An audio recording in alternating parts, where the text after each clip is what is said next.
90. I'm Rich Herrera. Yesterday took the day off due to Arizona basketball. Back at it today.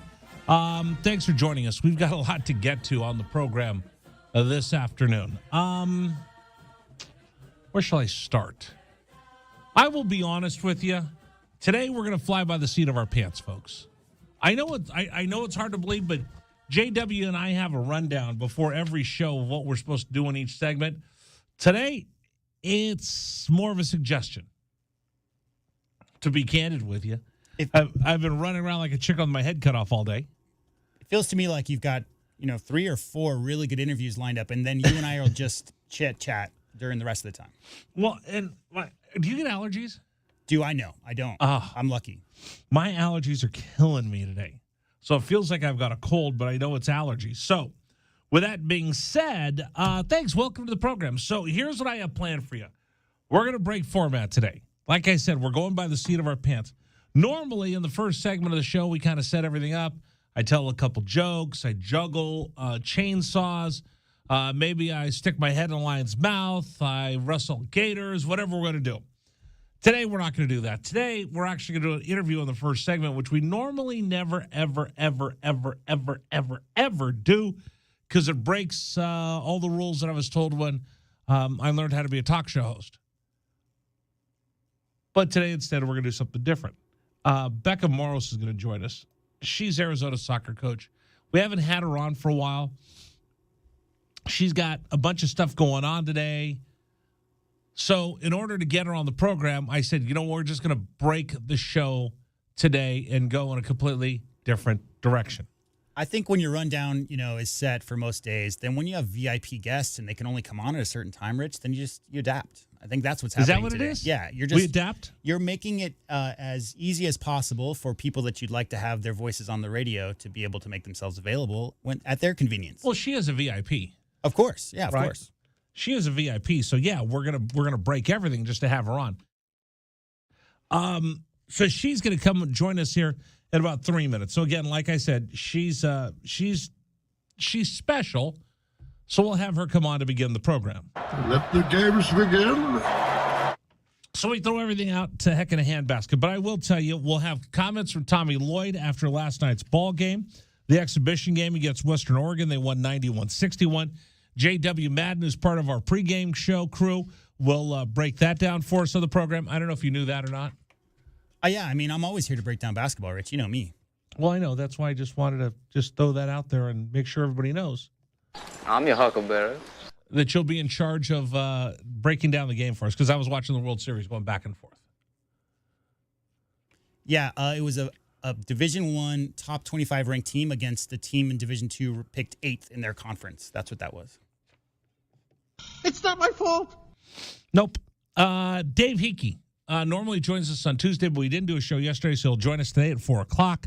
It's Wednesday, and we always talk with Al Borges, our resident football coach, who, by the way, I think we've kind of changed and gone through this. There for a while, people were like yelling, screaming about Johnny Nansen. I think they figured out that it's college football in general that's giving up huge swaths of yardage on a daily basis. So we'll get some more inspiration or knowledge from him coming up at the bottom of the hour, the 4 o'clock hour, and then it's Wednesday. So that means Brian Jeffries, the voice of the Arizona Wildcats, joins us here on the program. So I've got all of that for you. But again, she is special, so we will break our entire format to have her call into the program in just a couple minutes. And you know what they're doing. You know why we're doing this, don't you? Why is that? They're playing that school up north. Yeah. It's always good mojo to have coaches on before that game. Yeah, because maybe she wants me to come by and talk to the team. Yeah, motivational speaking, Rich, I'm sure is something that you've been approached about. Yeah, I think I could be that guy who lives in a van down by the river, right? I think I could do it. I think you just have to have ratty clothes. That Chris Farley character, I don't think there's many pre-qualifications for that role other than being enthusiasm. Fat and enthusiastic. I got both of those. So I would tell her, hey, here we go. At my signal, unleash hell.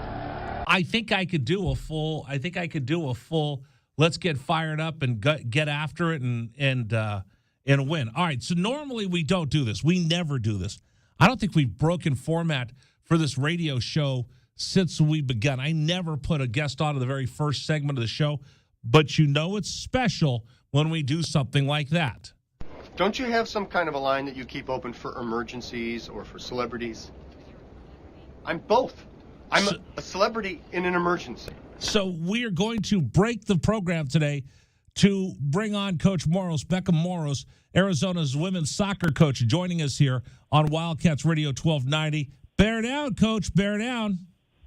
Bear down. Thank you for having me. Thank you for breaking your tradition and schedule to get me on here. Well, I know that you're busy because we've got the game against the School of North looming, right? We sure do. We are not using forks all week, so forks are down. I love it. All right. A little bit later, we're going to talk with Dave Hickey. And then Dave comes on with us, just so you know that we talk behind your back with the athletic director. So Dave comes on with us quite a bit, and we talk about the season that you have and the season that's going on and the players, the student athletes. And we've had some of your student athletes on, but I wanted to get from you, because we haven't talked to you in a while. Give us a rundown of how the season's going and why this is such a big week. Yeah, I mean, we've had some rocky patches throughout the season where we were playing really well, then kind of stumbled and took a little while to get our footing, and then starting really with our third pack game, we started to see the team reach new levels, and then a consistency that emerged after we played USC and got the win out there, and then it's been a different team ever since. Just the focus and the intensity of the defensive effort, and I know the group is feeling really passionate and positive about what they've been able to put together on the field as a group, and they've been a lot of team wins. So there's a fire and an energy, and it's been a long time in the works from when we first got here, and the grind these guys have put in to get here. So. Speaking about when you first got here, you wanted to change kind of not the tradition. You wanted to change the game and the style. How difficult is that to come into a new place, come into the University of Arizona, where you have an idea with some of your coaching experience and saying this is the system that we want to play, finding athletes that you have currently in school, bringing in new student athletes, and getting people to buy into the program? I actually, there's definitely some real challenges with that, but I think the patience with which we started and the discipline that we kind of put this structure and standards in place right away and stuck to it, and we had the support of the administration to do that. There was no sort of warped idea of what the timeline would be, so they really gave us the opportunity to reset and to build in the right way. And so I think that was huge in terms of being able to get done as much as we were able to get done last year. The players have been easy to buy in. They're good people. They did a good job recruiting here long before I got here. So they're good people from good clubs. They were raised in the game with good standards and really sophisticated qualities. So there was some challenges of switching the style on them, and we did kind of a full 180, but a lot of them were receptive to it. A lot of them have been exposed to different kinds of things when they were growing up in the game. So they had different backgrounds and were open and ready for it. I think the initial few months were the hardest because you can't see how far you're going to get. Over the course of this season, the players knew they were playing better than our results at times. So there was a lot of, okay, yeah, we're right there, and how do we get that last little bit? And that's kind of what we were able to get this year that we couldn't get last year. But we have a lot to be grateful for in terms of being able to do what we've done so far in such a short timeline. We've had a lot of help and a lot of good people. Talk about some of the players, because we had Maddie on earlier, probably like a month ago. And so we've got a chance to meet some of the players and get the personality of the team. But for folks who haven't gotten a chance to watch, what's the personality of this team? There's an intensity and a fire. There's commitment to each other. We've got some people who hit some incredible tackles, and they're always backing up their teammates. So if anybody needs an assist on the defensive side from one of their teammates, they're right there. And you can see that intensity with which they protect each other and protect the goal. And that includes Hope Heisey in there, making big saves whenever we need her to. We like the games when we don't need her to, but she has come up big in so many games that we have needed her to keep us, either ahead or to keep us in the game to be able to go ahead later. So there's a lot of that intensity and trust in each other and kind of willingness to put their bodies on the line. And then there's a prettiness to what we do, sophistication, a quickness of thinking, very good passing. And as that passing has really established itself as kind of, it can be lethal, they're thinking faster. They're more confident in their technical ability to sort of pass their way out of stuff, which allows them to start thinking about what's going to happen next, which has really helped our offense gain steam. So, and then we have a lot of players who are just growing at tremendous speeds, from Nikki Dallin, where she's come in a year, Sarah Rice, where she's come in a year, Jordan Hall, where she's come over the year. Even Maddie, as you mentioned, she's never been a central defender for us, and she's emerged as just essential back there. Her leadership, it's hard to even imagine before she was a center back, because it's so seamless for her to lead and be the communicator and kind of the glue back there. So that's been big. Hope with her feet. That previous coaching staff didn't do that a lot, and we've asked her to do that a ton. And so her distribution has improved tremendously. Megan Shelf, who used to be a fullback and used to come in up top for Tony and just kind of run around. She's now one of our most deft center midfielders, along with Ileana Hawking, who is a total bruiser but has now developed this kind of deft and clever side to her game and very light on her feet. So you're just seeing a ton of growth across the board, and I think that they feed off of each other in that way. And I didn't mention a whole bunch of other people who have also done a tremendous job in training and developing themselves and creating competition and having an impact on our team, including freshmen who haven't been here that long yet. So we're happy with them. Coach Becca Morris joining us right now, Arizona soccer coach, our guest here on Wildcats Radio 1290. You mentioned the support from the administration. Like, I got a chance to spend time with Dr. Robbins this week. Man, you want to talk about an intense guy that wants to win. We talk with Dave Hickey all the time. And like I said, we talk behind your back about the great job that you've done with this Arizona program. We got a chance to talk to you on the radio right after you got hired, and everybody was like, oh, this is the greatest thing in the whole wide world. But once you get into McHale Center and then settle into your office, and you get into the grind of the Pac-12 season, reality hits you in the face. Tell me about your experience. Tell me about what this is like. Tell me about what it is to be the head coach of the Arizona Wildcats and all the stuff that you've discovered in Pac-12 soccer. Yeah, I mean, the Pac-12 is so competitive. So there is an intensity of every single match where if you don't come out ready to go, the other team is definitely going to beat you. It's rare that two teams aren't ready to go on the same day. So you've got to be ready to go all the time. The coaches, however, are actually extremely supportive. I've gotten a tremendous number of compliments from other coaches and appreciation for what we're doing, and people asking questions and answering the questions I have, because I still have tons of questions all the time that I'm asking them about how things are done, and RPIs and all that stuff, as we're trying to hopefully make the postseason for my first time here.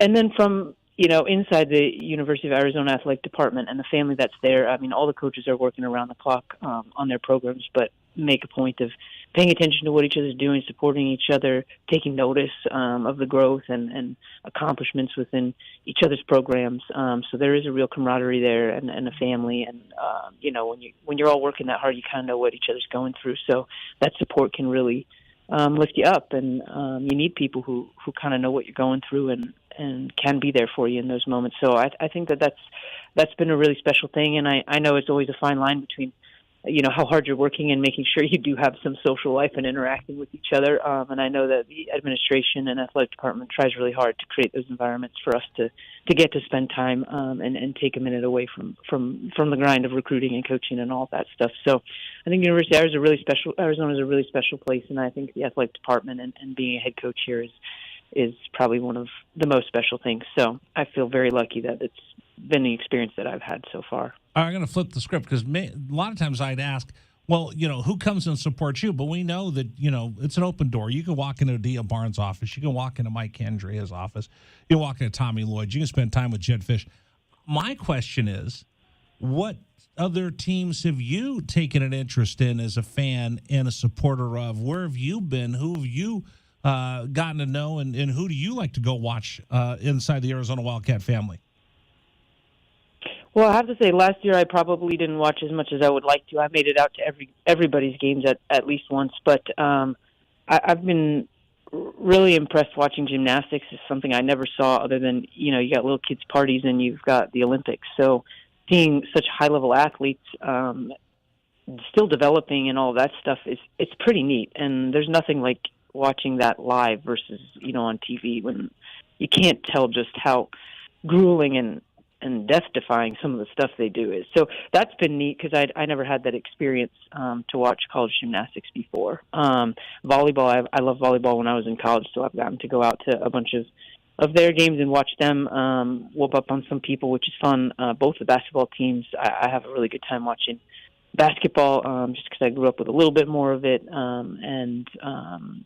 got out to a swimming meet. I've never seen swimming from such a great vantage point either because our facilities there are great. So that was a new experience for me too. So it's just cool stuff. There's a lot to do, and I'm excited to check out the tennises this year as well because I do really like tennis as well. So, I mean, there's just so much to do at all times. Honestly, the softball facilities are unreal, so to catch a game there is just, it's unique and awesome, and they're always whooping up on people and smashing in runs, so they're a lot of fun to watch too. So there's just endless amounts of great sports to watch, and the players are always, all in, and you can feel that when you're watching even sports you maybe don't know as much about. You can feel that energy and competitiveness. So do you really get cool. a chance to talk with John Court? He's a friend of the program. He comes on with us quite a bit to talk about gymnastics.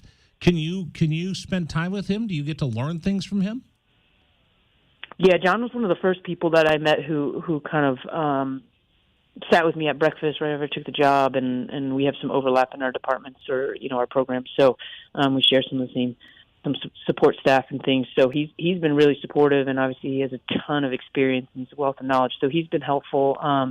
He was helpful to me right from the start, and Dave Rubio has been really helpful. Coach Kendra has been really helpful. So there's a lot of people who have kind of reached out, and even when I was sort of so busy I couldn't reach out to them to get the help I needed, they would re-knock on my door and come in and end up giving me help I didn't even necessarily know how to go out and get. So they've been tremendous. So was Clancy, men's tennis coach. He took us around when we first got here on the golf courts and kind of told us some of the ins and outs and different things. So there's been a lot of help, and certainly, verbal support as well from people. But tennis and gymnastics, they're right in the same area. Beach volleyball also. So those are the coaches that I see the most and get to interact with and get support from. So we're just kind of all in the same area in McHale. How nice is it to be able to go watch gymnastics or go watch Dave Rubio's volleyball team or go watch tennis and maybe just turn the switch off for just a second to let your brain take just a little bit of a rest so you can get ready for a big game against the school up north? I love it. And the other thing is they play inside of McHale, so I'm like, man, it's air conditioned and I'm comfortable and it's not 105 degrees. And, yes. You're an East Coaster that's now living in the desert with us.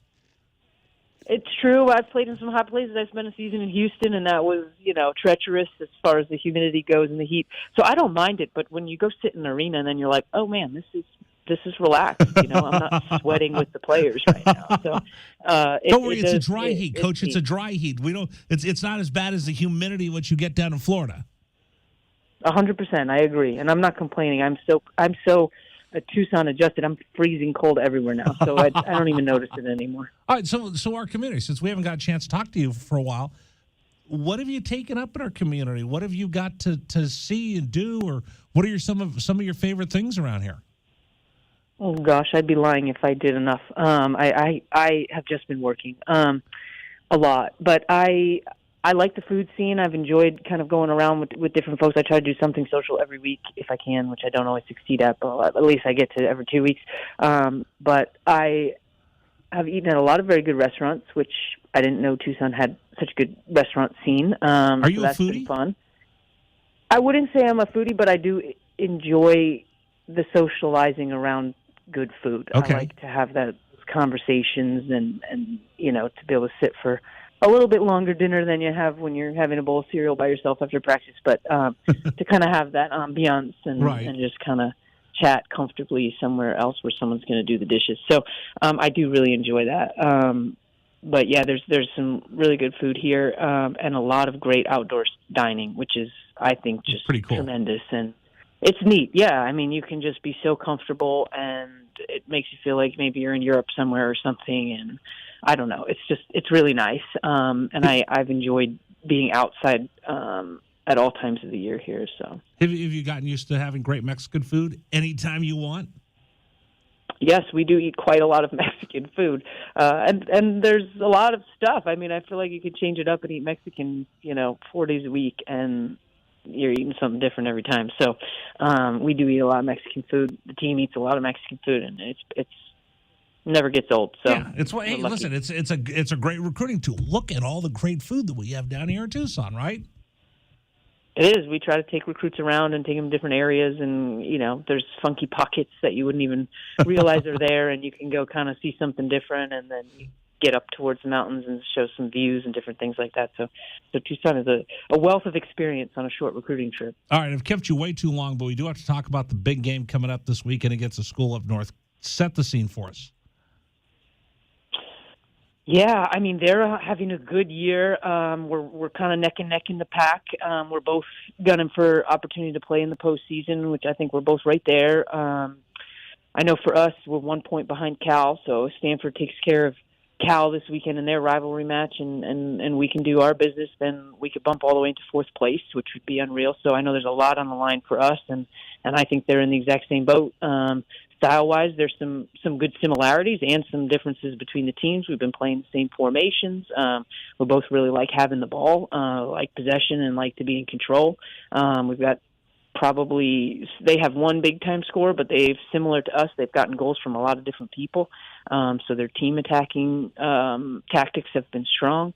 And then I think, we've got some ideas about where we're going to come out and carve out our advantages in the game and be able to do what we want to do. But I know that they are well coached and have been competing really well and have some very savvy players that we'll need to shut down and stuff. So it's going to be a great match of soccer, I think. And I know we're fired up. I keep telling the girls, you're going to get booed and all that stuff, but you got to earn your haters in life. And so you got to be happy you got them all, because nobody bothers hating on you if you don't matter. So we're excited to go up there and get booed and have that crowd kind of get at us. And we're hoping we got some Tucsonians up there and some Wildcats who come and cheer for us too. So I'm excited about it. How big would that be to have just that angry mob of people wearing rust and mustard, and you shut them down, and all of a sudden you just get that little U of A chant going that just pierces everyone's eardrums after you guys win?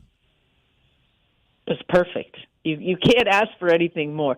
And I know we've got fans coming out, and I hope people will come out in a big way because we are having a great year and the team is playing great. So our support's been awesome, and I hope some people will make that trip, or we'll get some former grads and alumni who are in the Phoenix area who come out for us. But I know I have confidence that we're going to get a good little crowd there, and I know we're going to put on a show. So we'll give them something to cheer about. Friday night, 7 p.m., Sun Devil Soccer Stadium up in Tempe in the school up north. The University of Arizona will go in there ready to take care of business. Do you need me to give them, if you need a big pep talk, Coach, let me know, and I'll come in there and give them the big bear down speech if you want. All right, I can always use more pep talks, but yeah. You have to come listen to one of my pep talks. I want to hear one of them. I want to be inspired. Well, come out now. You're welcome anytime. Coach, thank you so much. Go take care of business. Tell your players. You know what? When they win this game, they will remember this for the rest of their lives. No matter where they go, no matter what they do, they go out there and they give it their all on Friday against Arizona State. It doesn't matter. 20 years from now, they're going to get together for a reunion. 15 years from now, they're going to be at each other's wedding, and they're going to remember that day. Make it memorable. That's great. Terrific. We're going to get it done. Thank you guys for having me. I love it. All right, Coach. Thank you so much. I'll let you get to practice. We'll talk to you soon. Becca Morris joining us here. Soccer coach, University of Arizona, our guest here at Wildcats Radio 1290. Again, I told you I was going to completely ruin the entire program today because we had to get her on special because of we like her, and, of course, they're taking on Arizona State this weekend. You say room. Don't you have some kind of a line that you keep open for emergencies? Well, that's what we did. You say room, but Garrett and I were just in here talking about how the show became so much better today because we had such a great interview in the first segment. She carried me, I'll tell you that. All right, coming up, I'll get back to the normal parts of our program. Dave Hickey will join us at 4 o'clock. Al Borges, our football coach, will join us in the 4 o'clock hour. Brian Jeffries, 5 o'clock hour, too. I could just sit back and relax. The coach already set the tone for us. We'll continue. This is the home of the Arizona Wildcats. Wildcats Radio 1290. This is the Rich Herrera Radio Show. Now streaming on Facebook Live and YouTube at Wildcats 1290 and our website, wildcatsradio1290.com. Terry crosses middle, hand it to Mathurin between the rings. Over for Creasa. Checked by Campbell. High screen from Koloko. Creasa around it, drives right. Throw it for Koloko, who slams it down for two. Lamb set. And the pitch to Susak, driven out towards right field. That is going to get down for a base hit and go all the way to the wall. Casagrande headed for third. They're going to wave him around. He's coming home, and the Wildcats have tied it up.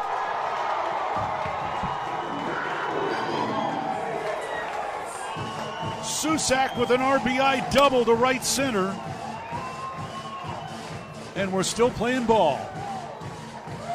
Tied at 16 in the bottom of the 10th. Shot blocked by Koloko, who grabs it out of the air.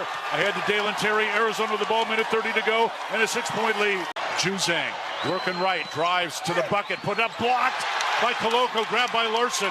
Arizona ball, 38 seconds left. For Bernard, goes right, blocked by Ballo, grabbed by Mathurin. Arizona ball, 22 seconds left. Campbell down for the Bruins, throw it out to Riley. He'll shoot the three, blocked again by Koloko. Ballo grabs it, it's over. Championship to Tucson. Hey, sports fans, it's Rich Herrera. Thank you so much for tuning into our stream.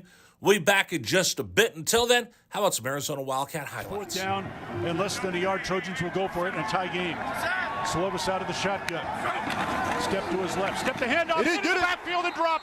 No gain, loss on the play. Cats take over. That's a huge play by Arizona. Explosive play in the backfield that time. Shot blocked by Koloko, who grabs it out of the air. Ahead to Dalen Terry, Arizona with the ball, minute 30 to go, and a 6-point lead.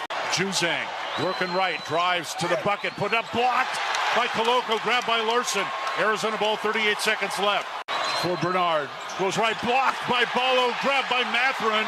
Arizona ball, 22 seconds left. Campbell down for the Bruins, throw it out to Riley. He'll shoot the three, blocked again by Koloko. Ballo grabs it, it's over. Championship to Tucson. Dalen Terry quickly the other way, out to Tabellis, down the lane to throw it down with the left hand. Look out. The locomotive slams it home. Hey, sports fans, it's Rich Herrera. Show will be back in just a little bit. Thanks for tuning into our stream. Until then, how about some great moments from the University of Arizona Wildcats? Fourth down and 2, Arizona. Down 14-0. Wildcats on fourth down this year are 12 of 20. Offset backfield. Plummer to throw the ball, looking, throwing towards the back of the end zone, and it's caught. Touchdown, Arizona. Oh, did they need that? My goodness. Booby Curry had to leap in the air to take the ball over the top of the defender, and the Cats are on the field. ASU with the ball, down by 11, so they have to go. Steal by Koloko. He's going to drive the other way and slam it home, and foul by Lawrence. Why Lawrence contested the big man, Christian Koloko, with defensive steal and flush. Lawrence picks up his third foul. Big guys love to play point guard. Koloko looked like what, driving down that was from mid-court. 3-point lead again for TCU. Down to 30 seconds left. Mathurin with the ball for the Wildcats. Mathurin around a Koloko screen, picked up by Lampkin. Go outside for Koloko, feed it to Terry, right corner. Terry can't go baseline, circles back out top to Mathurin. 10 to shoot, 16 left in the ballgame. Mathurin, 3 balls straight away, good! That's We're tied. Huge shot for Ben Mathurin in Arizona. Timeout TCU. This ball game is knotted up. 12.6 seconds to go. Ben Mathurin drains a deep 3 from straight away. He's got 24 points, and we're all even. Hey, sports fans, this is Rich Herrera. Thanks so much for tuning into our stream. Back in just a bit. Until then, how about some highlights from the University of Arizona? McLeod's going to line up under center. Wiley, the running back. Receiver either side. 2 tight ends. Oregon 5-man front, they shift, play fake, rolling right, McLeod looking to throw, going deep, down, trying to find Berryhill, makes the catch inside the 25-yard line, still loose inside the 15, first down Arizona. What a play by McLeod. He was smacked, but he had the presence of mind to know where Berryhill was. He threw the ball, he underthrew the ball, and Berryhill was looking back at it and made a great play on the ball. An amazing play by Jordan McLeod. Shop with the pros. Today we remember all the great traditions at the University of Arizona and what it means to bear down on Wildcats Radio 1290. All right, and we are going to break everything how we normally do this program. Are you trying to make me look stupid? Don't need any help from me, sir. That's right. So normally we have a flow to the show, but today we're gonna be a little different. I have some concerns. Don't worry, we'll get through all of this. But our thanks to Becca Morris for joining us, Arizona soccer coach, as they get ready to go up Friday to take on the Scummies. All right, let's do this. I'm gonna take telephone calls, right? JW, you good with that? Well, we do have some very wise people on the line that are ready to tell you everything that you need to know about this Saturday's football game if you want. Hello? Well, let's take telephone calls. 520-848-1290. 520-848-1290. Let me start with Paul in Phoenix. Paul, bear down. Welcome. Rich, how are you, sir? Rich, you know what? Bear down. Two things first off. Let's get this out there, but let's remind everybody that the two best radio producers in all of talk radio reside in Tucson. You have both of them, and they both deserve a raise. I'm just going to leave it like that, okay? I demand a raise for both of them. How's that? I demand. There you go. There you go. There you go. Hey, you know, I have not had a chance to talk to you. After being on the bus and riding back home, and after that game on Saturday night, and digesting some of that stuff, and I'm still a little bit bothered by it, okay, and bothered by the lack of homer calls that we didn't get. But wait a minute, what do you mean lack of homer calls? Well, we did not get hardly any calls in that game. Come on. Okay, hold on. Okay. No, okay. hold. Stop. Go ahead. Set me straight. Now, this is one of my big pet peeves of talk radio. Yeah. Is that in broadcasting and sports, because we look through it, you know, we've got Arizona colored glasses that we're watching, right? Right. So was that a horrible call against Jerry Roberts in the fourth quarter that changed the game? Absolutely. And I talked to referees and friends of mine, the referee. Yeah, you can't make that call in the fourth quarter. And as Kelvin and Glenn and I talked about, if you want to get them to you want to control, it's called game management. You want to control the players and make sure that things don't get out of line. You set that tone early. Like Rich in Chicago is going to come up next. I'll ask him about that. He was a college football player. You take care of that early. To do that late in the game is poor game management. Now, with that being said, that's what we're talking about. There's a couple of pass interference calls that look completely like they could have gone the other way. Those are judgment calls. Now, we do have to admit that USC has plenty of reasons to complain because the officials did a poor job of spotting the ball at the end of the half, and the clock started before the ball was even close to being spotted. Then he had to move the thing around, and the referees completely botched that at the end of the first half, costing USC an opportunity to get more points on the board, correct? Yeah, but, Rich, hear me out, okay? That, at the end of the first half, I totally agree with you. Right. USC was robbed on that. But what about the people who are upstairs who are reviewing every play? That's their job, to buzz down to the referees and tell everybody to whistle, say, wait. Don't anybody go to the locker room. They're looking at this upstairs. There's a problem. That's their job. They don't review pass interference. So when we hear about this stuff, it's the people upstairs, whoever they are, they're not doing their job. Okay, well, I mean, that drives me nuts. Well, okay. Is it because they're not doing their job or they did a poor job? Because there's a difference between the two. Well, they did a poor job. They did a terrible job. They did a very, very... USC should have been able to get something out of that. I'm sorry. So they did a poor job. So I agree with you. Are they doing their job? They're doing the best they can. They made a mistake, though. They did. They made a mistake. So I agree. and we all make mistakes. So Yes, we do. that's why I said, do. you know what? It's part of the human part of the game. And you know, like in baseball, we're going to watch this and listen to everybody complain about a bang-bang play. Oh, my gosh, look at it. I've got a super slow-mo cam that goes at the speed of sound that can parse this thing and reverse. It has X-rays and reverse 360, and it's made by NASA.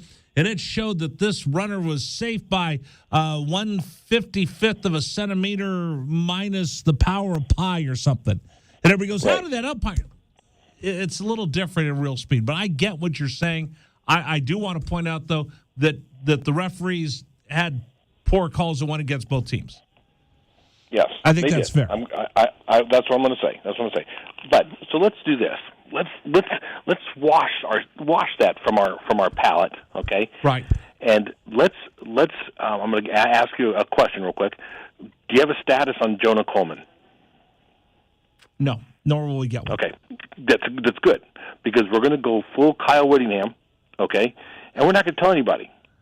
We don't know. That's exactly what we want to say. We don't know. Well, the reason it was such a big so the reason why it was such a big deal. So what you're talking about is Utah played. Who they played last weekend? Was it Washington State? Washington State. Yep. Now the reason why that turns out to be a big story is, and if you haven't seen this, it's been well chronicled and written about all over social media, is that Utah, the head coach of Utah, had a game time decision to change quarterbacks.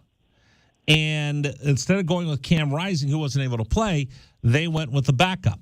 Now, Whittingham, by contract, has to sit down and talk with, at this point, it was Petros Papadakis, and I'm not sure who the Fox television announcer is, but you sit down and they share, here's some of the things, we asked a couple questions, you have those conversations. Now, some coaches are going to be forthcoming. A lot of coaches aren't. The majority of coaches aren't going to give you anything any inside information unless you have a personal relationship with them and they could trust you. Not many people have that anymore in this game because it's so high stake. But the reason why it turns out to be such a big deal is Fox Sports has not returned their broadcasters to the booth yet. So when you're watching Pac-12 Network and it's been Ted Robinson has called 5 games in a row, and I think he's calling the game this weekend as well, and Yogi Roth, well, they're sitting at Arizona Stadium. When Fox did the last game here at Arizona Stadium, I went in and took a selfie in the empty TV booth because they have them call the games the way they did during the pandemic in Los Angeles, because that's where Petros does money. Petros and money of the radio show.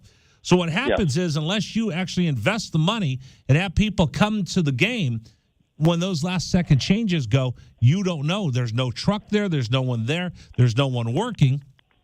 So when Fox is doing their pregame and they're doing their tease, and this is a battle of 2 quarterbacks. We've got Cam Ward on this side and Cam Rising, one of the best quarterbacks, and they do this whole package about him, but you actually don't have people in the stadium in the booth to tell the truck, hey, by the way, Cam Rising's not starting today. By the time they got there and they go and the announcer's doing the full rollout, all right, Cam Rising takes the field, and he looks at the monitor, and Petros looks and goes, that's not Cam Rising. Well, I get that part. Utah didn't get a heads up, but that's equally as much of the broadcast company for not having their announcers there.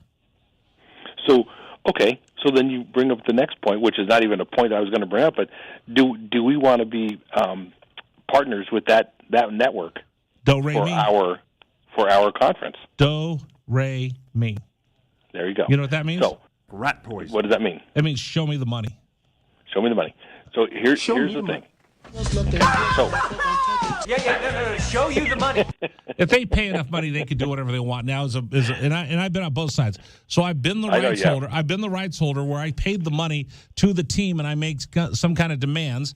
And then I've been the team that sells the rights to somebody and I make demands. But that's your partner. I think Fox gets ridiculed quite a bit for not traveling their announcers. It was okay a year ago during the pandemic, but that's when you get caught. When you caught looking silly. They need to fix that. And is it true or not true that the Territorial Cup game is that going to be on Fox Sports 1?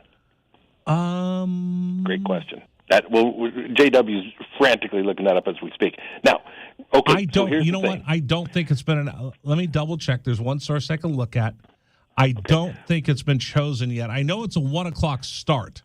I do know I think that. I think it's already been slotted. You know what? It is FS1.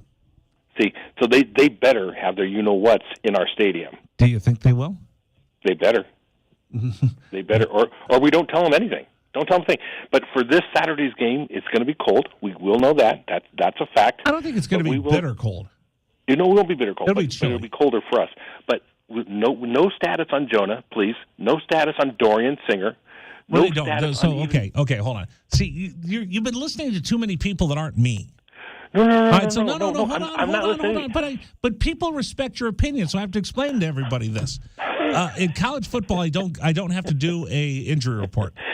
I know. So we don't know anything. That's why Michael Lev goes down there with binoculars and a notepad before every game, and they post it real quick before the game starts. Here's who's running with the first team. Here's who's standing there on the sideline. Here's who's not dressed. In the National Football League, because of the gambling, they've always had an injury report, so people didn't try to find inside information and do things that were dishonest. For us in college sports, that you don't have to give them any updates. You don't have to tell anything. That's why we were talking about the middle linebacker for USC before the ball game. He didn't dress. He didn't play. But there's no way for me to know until the game starts because we don't have to update their status. All right, Paul, I got to run. I appreciate our talk. Bear down. It was nice to meet your wife and she the rest likes of the crew. you. She's a big fan of yours, by the way.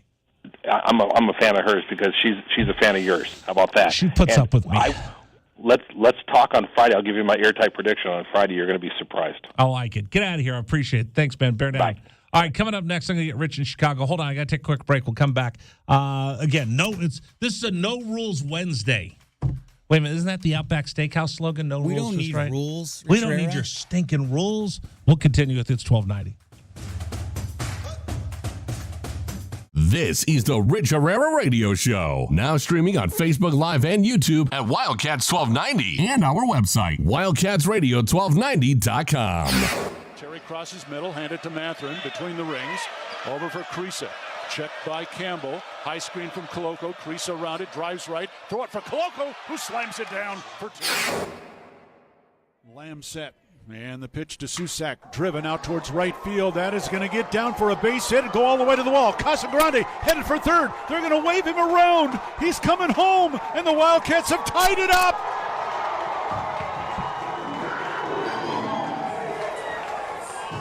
Susak with an RBI double to right center. And we're still playing ball. Tied at 16 in the bottom of the 10th. Shot blocked by Koloko, who grabs it out of the air. Ahead to Dalen Terry, Arizona with the ball, minute 30 to go, and a 6-point lead. Juzang working right, drives to the bucket, put up, blocked by Koloko, grabbed by Larson. Arizona ball, 38 seconds left. For Bernard, goes right, blocked by Ballo, grabbed by Matherin. Arizona ball, 22 seconds left. Campbell down for the Bruins, throw it out to Riley. He'll shoot the three, blocked again by Koloko. Ballo grabs it, it's over. Championship to Tucson. Hey, sports fans, it's Rich Herrera. Thank you so much for tuning into our stream. We'll be back in just a bit. Until then, how about some Arizona Wildcat highlights? Fourth down and less than a yard. Trojans will go for it in a tie game. Slovis out of the shotgun. Step to his left. Step the handoff into the backfield and drop. No gain, loss on the play. Cats take over. That's a huge play by Arizona. Explosive play in the backfield that time. Shot blocked by Koloko, who grabs it out of the air. Ahead to Dalen Terry, Arizona with the ball, minute 30 to go, and a 6-point lead. Juzang working right, drives to the bucket, put up, blocked by Koloko, grabbed by Larson. Arizona ball, 38 seconds left. For Bernard, goes right, blocked by Ballo, grabbed by Matherin. Arizona ball, 22 seconds left. Campbell down for the Bruins, throw it out to Riley. He'll shoot the three, blocked again by Koloko. Ballo grabs it, it's over. Championship to Tucson. Dalen Terry quickly the other way, out to Tabellas, down the lane to throw it down with the left hand. Look out. The locomotive slams it home. Hey, sports fans, it's Rich Herrera. Show will be back in just a little bit. Thanks for tuning into our stream. Until then, how about some great moments from the University of Arizona Wildcats? 4th down and 2, Arizona. Down 14-0. Wildcats on 4th down this year are 12 of 20. Offset backfield. Plummer to throw the ball, looking, throwing towards the back of the end zone, and it's caught! Touchdown, Arizona! Oh, did they need that? My goodness, Booby Curry had to leap in the air to take the ball over the top of the defender, and the Cats are on the board. ASU with the ball, down by 11, so they have to go. Steal by Koloko. He's going to drive the other way and slam it home, and foul by Lawrence. Why Lawrence contested the big man, Christian Koloko, with defensive steal and flush. Lawrence picks up his 3rd foul. Big guys love to play point guard. Koloko looked like one driving down. That was from midcourt. 3-point lead again for TCU. Down to 30 seconds left. Matherin with the ball for the Wildcats. Matherin around a Koloko screen, picked up by Lampkin. Go outside for Koloko. Feed it to Terry, right corner. Terry can't go baseline. Circles back out top to Matherin. 10 to shoot. 16 left in the ballgame. Matherin, 3 balls straight away. Good! That's We're tied. Huge shot for Ben Matherin in Arizona. Timeout TCU. This ball game is knotted up. 12.6 seconds to go. Ben Matherin drains a deep 3 from straight away. He's got 24 points, and we're all even. Hey, sports fans, this is Rich Herrera. Thanks so much for tuning into our stream. Back in just a bit. Until then, how about some highlights from the University of Arizona? McLeod's going to line up under center. Wiley, the running back. Receiver either side. 2 tight ends.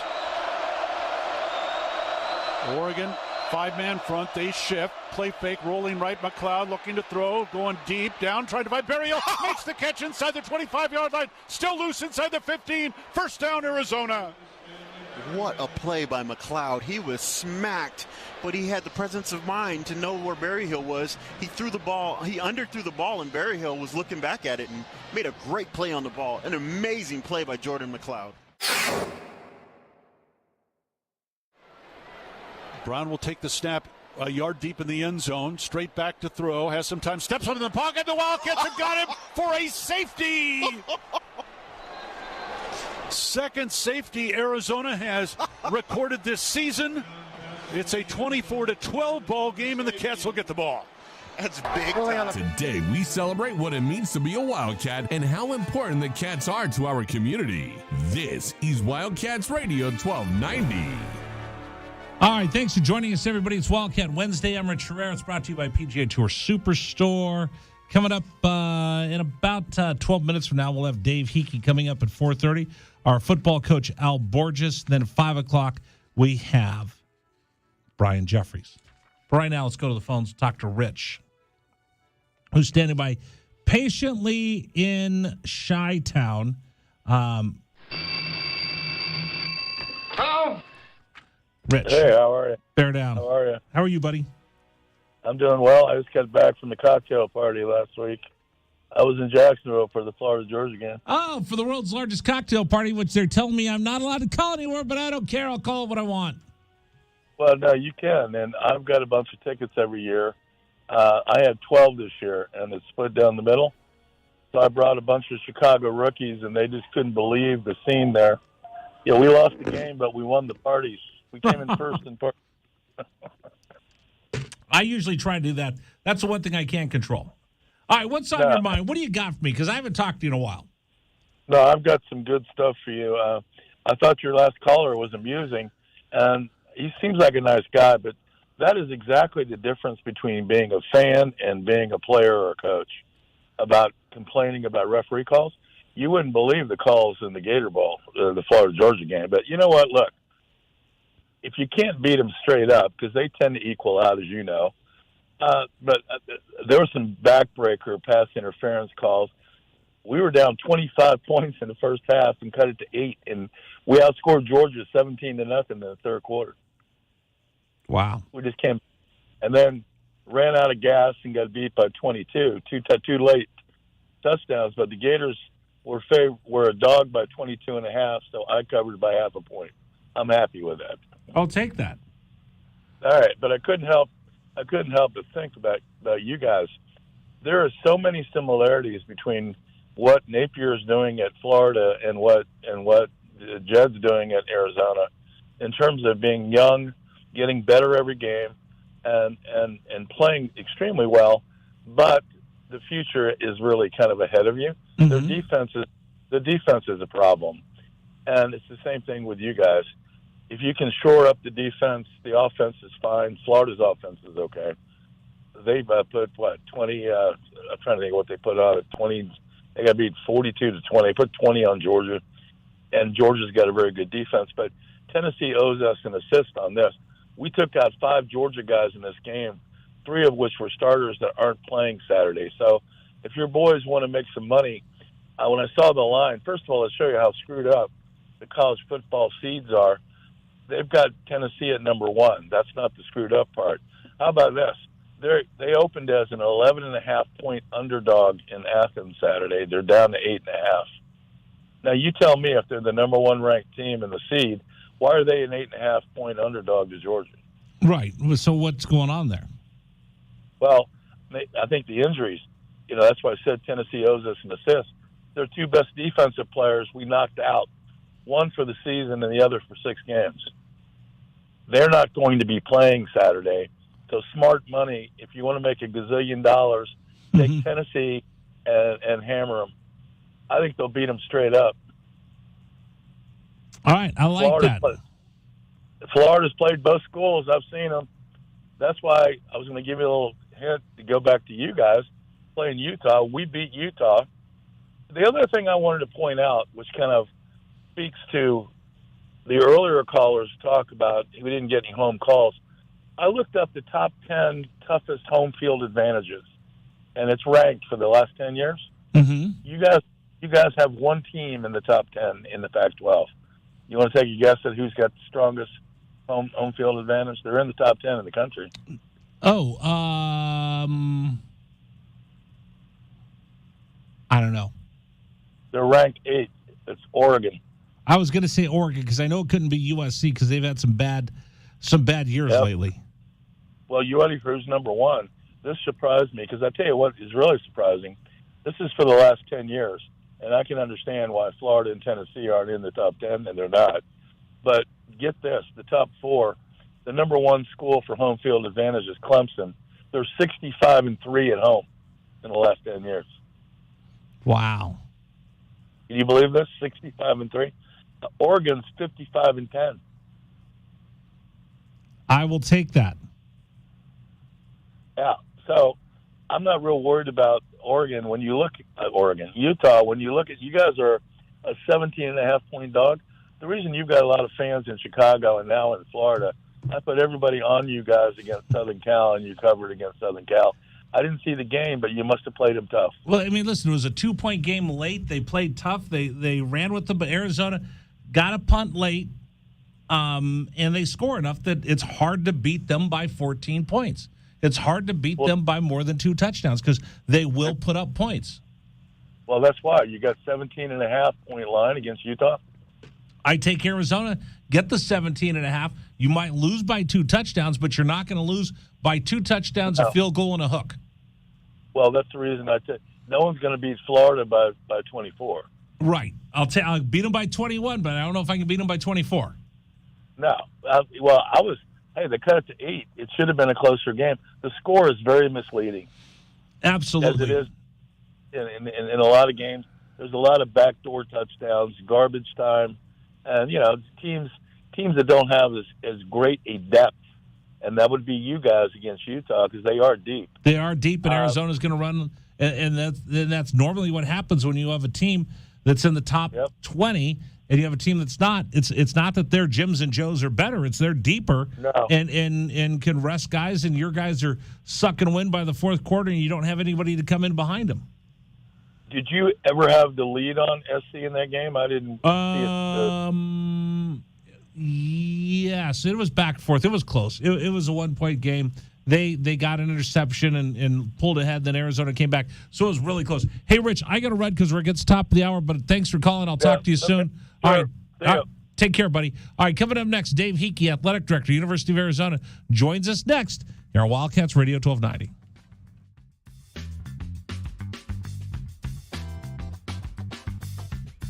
This is the Rich Herrera